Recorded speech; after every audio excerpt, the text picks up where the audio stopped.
Did you know Julius Caesar was kidnapped by pirates as a young man? And that his genius turned this crisis into legend? Fuel for his destiny? Today, we reveal the incredible true story of Caesar's capture and how he used it to shape his future.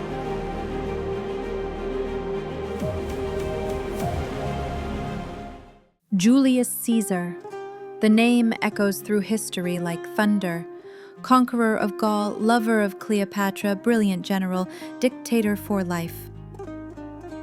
But at 25, he was still just a young man. No title, no army, no power. Only a razor-sharp mind, an iron will, and one deep certainty. The world would belong to him someday. And it was off the coast of Cilicia, between quiet waves and sharpened blades, that he proved it. The year is 75 BCE. The Roman Republic is reeling from civil war. The dictator Sulla is gone, but his legacy remains. Caesar's family, tied to his enemies, has lost influence. So he leaves. To Rhodes, in what is now Turkey, officially to study rhetoric, but really to prepare for power. He was training with words the way others trained with swords. He knew someday Rome would listen. In the Aegean Sea, pirates intercept Caesar's ship. They demand a ransom of 20 talents of silver. Caesar laughs. He tells them, "Make it 50. I'm worth more." It wasn't arrogance. It was psychological sleight of hand. He raised his value on the spot and took control of the narrative. He made them play by his rules. Within hours, he had flipped the roles. He sends his men to Miletus to raise the ransom and stays behind, alone, in captivity. Caesar remains with the pirates for 38 days.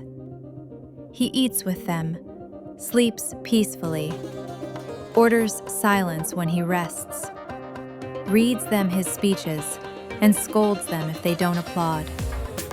Every day he warns them, "When I'm free, I'll come back and crucify you all." He told me the story later, with no drama. Not to brag, but because he honestly thought that's what any serious man would do. In reality, the roles had reversed. The pirates just didn't know it yet. The ransom arrives, 50 talents. The pirates laugh and release Caesar. Most men would have gone home, but Caesar raised a fleet. He didn't forget. He came back. He tracks the pirates at sea, not with legions, but with his own private force. He borrows ships, recruits a small army, and pays for everything himself. He leads the assault personally. His men board quickly, swift, brutal, efficient. The pirates resist, but they're outnumbered and overwhelmed. Surrounded and defeated, they surrender. Caesar doesn't gloat, but as they lower their weapons, he makes sure they hear him. "I told you I would return. I told you I would defeat you, but you laughed. You underestimated me." He hands them over to local authorities, but when justice drags its feet, he acts. Each pirate is crucified, but first he orders they be strangled, a final gesture of controlled mercy. They mocked him, laughed at his threats. They thought he was just a boy with poetry. But Caesar never forgot. Their contempt gave him fuel. They didn't just insult him. They gave him a reason to prove them wrong. Had they shown him respect, perhaps they would have lived. But that day, they helped forge a legend. None of them survived. But if one could speak now. We laughed, mocked his words. We thought he was bluffing.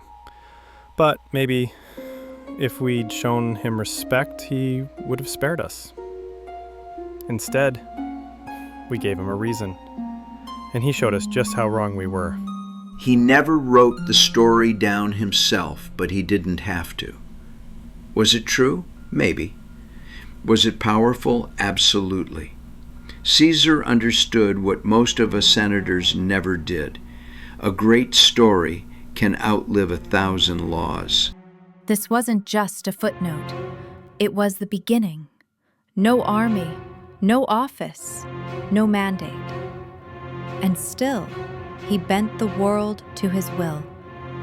Even in captivity, Caesar acted like a conqueror.